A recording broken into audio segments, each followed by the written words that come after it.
Hugh Andree is here, though, because it's time now to do this.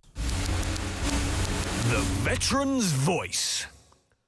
Veteran's Voice. Hugh, very good afternoon to you. Good afternoon, You're Mike. looking very healthy and well. You look as if you've been away or something. South London, Brockwell, Lido. Brockwell, Lido. Very nice. Does it get busy down there? Yeah, it does. It does, but it's good to see people taking exercise. Yes, it is. In the very You've been doing a bit of wild swimming as well, haven't you? I have, yeah. I've swum every day of the year. Really?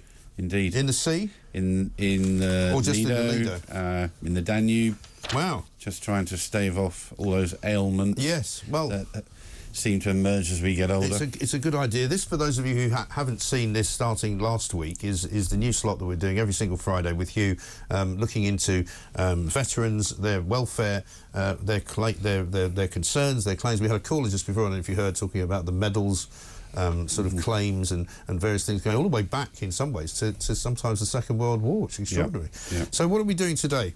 Well, we're going to look at a few points that have been popping up in the news this week. I'm pretty sure the Veterans Minister will be glad to see the back of this week. He's been very busy. I saw him on Question Time last night. He's had a colourful week on more ways than one. He's got a very unfortunate manner, hasn't he? I mean, I don't want to be personally critical of him, but I'm sure he's not as arrogant as he comes across, but he does come across as an arrogant man. Johnny's he's got a real challenge on his hand working within that government. He's very forthright with his own words. Yeah. Probably not always to his own, I don't disagree with much of what he says, but the way that he says it, I can see why it gets people backed up. I think he needs to, he's got to ask himself the question, am I a campaigner or am I a politician? Yeah. Personally, I'll take the former. Yes. But, yeah, probably worthwhile avoiding spats with Carol Vorderman. Probably. We don't want ministers doing that. And there's been a lot of noise over social media, and I've put something out saying, look, as veterans, we don't want to hear or see politicians taking swipes at one another, trying to score points. I don't care what party you are, what colour you are. Veterans families are a cross-party responsibility. So let's start acting like grown-ups. Let's start, take a few lessons in leadership from those in the military, and let's start, doing the right thing by our veterans and our families. And, he announced Op Fortitude. Yes. This was to help homeless veterans. This is to help homeless veterans, which is quite an interesting name for it, because, of course, that was a big deception tactic in the Second World War. But let's hope it's not that. But even the announcement, whilst it's great, it's a step in the right direction.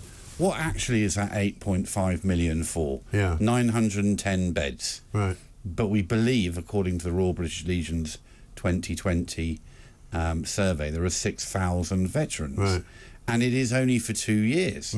So by my somewhat poor mathematical workings, that's £1.94 per homeless veteran per day. Might get them the bus ticket to a shelter. But if they can house them, perhaps they're hopeful that if they can do that, then in 2 years' time they will be on the way to kind of, maybe getting a job. Well, I hope so. Of course I want it to work, but, I'm just...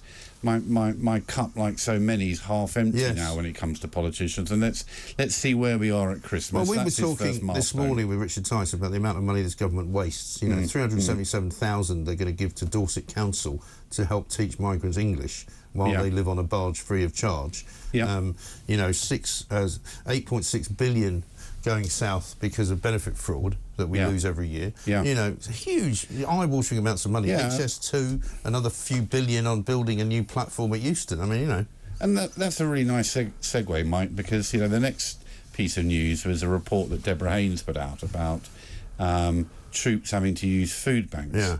Let me be really clear, nobody wants to use a food bank. Nobody in this country should have to use a food bank. But she's claiming that soldiers were using food banks. Now, I don't know whether that's true or not. What I do know is this. In 2005, our armed forces were made to start paying for their meals. While they were on duty? It was called Pay As You Dine. Really? Yep, and it's still in place today because they decided to outsource all the catering to private companies. So where you might once have got a nice Burford brown egg, you've now got an egg from Squawk, pushed down. I mean, I spent many a happy hour in the Vitesse Sergeant's mess, eating some fantastic food. Made by fantastic military breakfast, chefs. lunch and dinner. Yeah, made by the Army Catering Corps, great chefs, but you know the government decided to outsource all the catering, so it's our soldiers have to pay for their food, and guess what? They're choosing not to, so they've got a few bob in their pocket to go out on a Friday night. Yeah. That's wrong. That is wrong.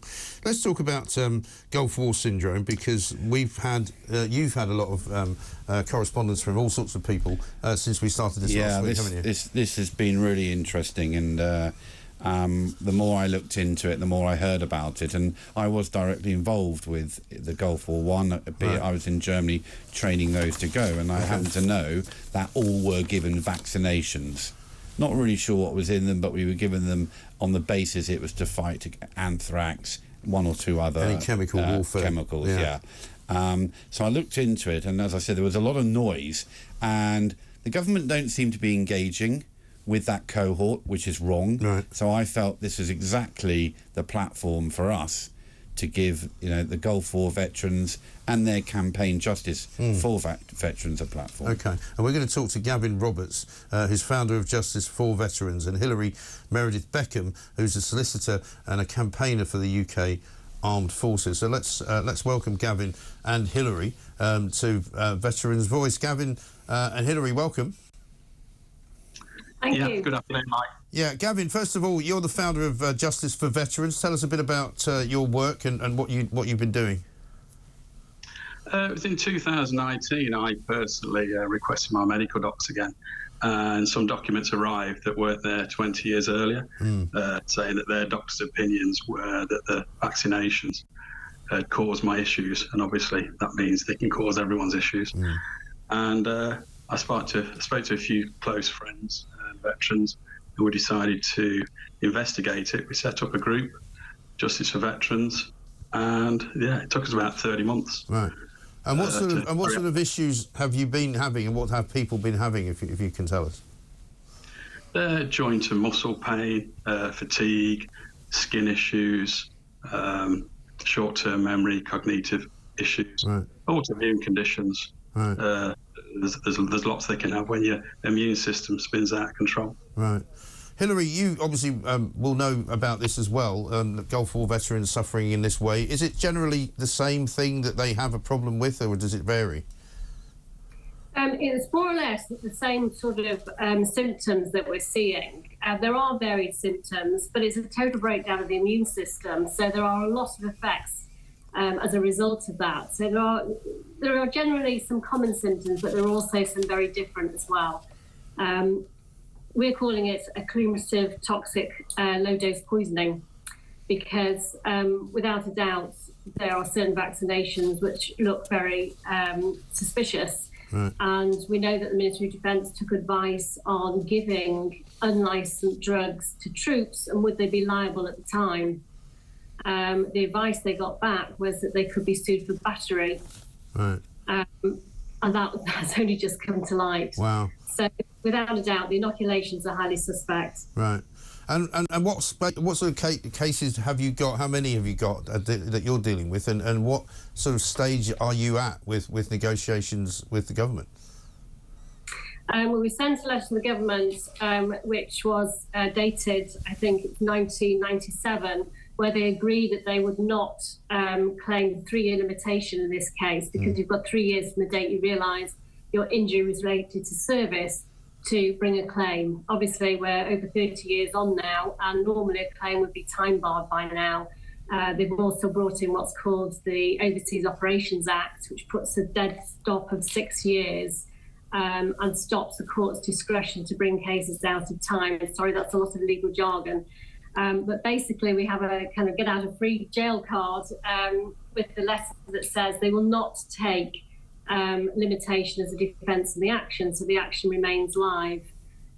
We have sent them that letter, I would say about 3 months ago. We haven't had a reply, and we are currently about to issue letters of claim.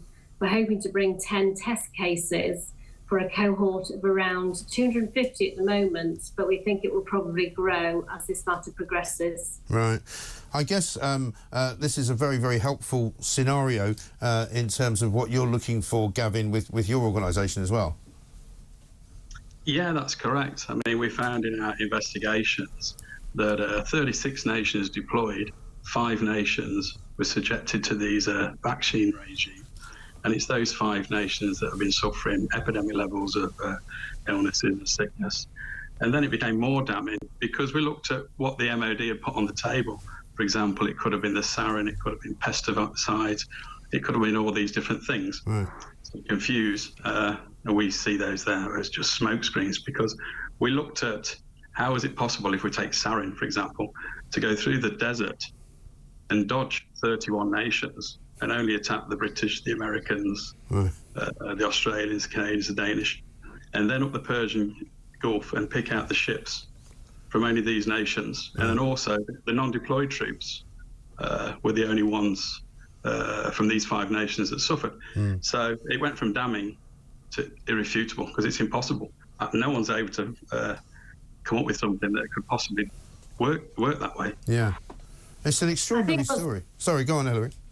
Sorry, I think what's very interesting to note is that this was a very short ground war, and these were A1 battle-fit young men who, after a very short ground war of literally a few weeks, all came back, a third of them, suffering from similar symptoms. Something went wrong, drastically wrong. This is unusual. It's not the norm for warfare. You don't get a third of your troops coming back claiming illness.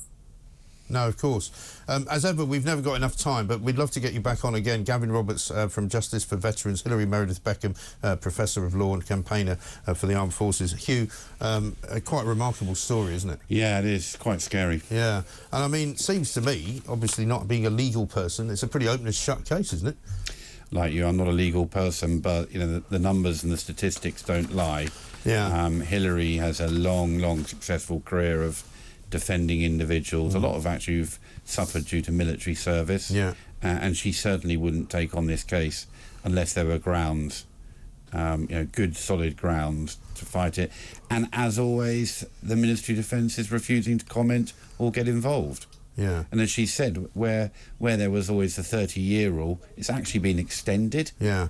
I guess so there are no more Gulf veterans around in well, you do wonder about those things, but I think you? it's something we need to really support, I believe. And maybe something again for Johnny Mercer to get his teeth into. He knows all about it. He keeps being approached, but there's still no comment coming back. Right, that's difficult, isn't it? Well, Hugh, as ever, thank you very much indeed. Hugh Andree, CEO of Force Select, of course.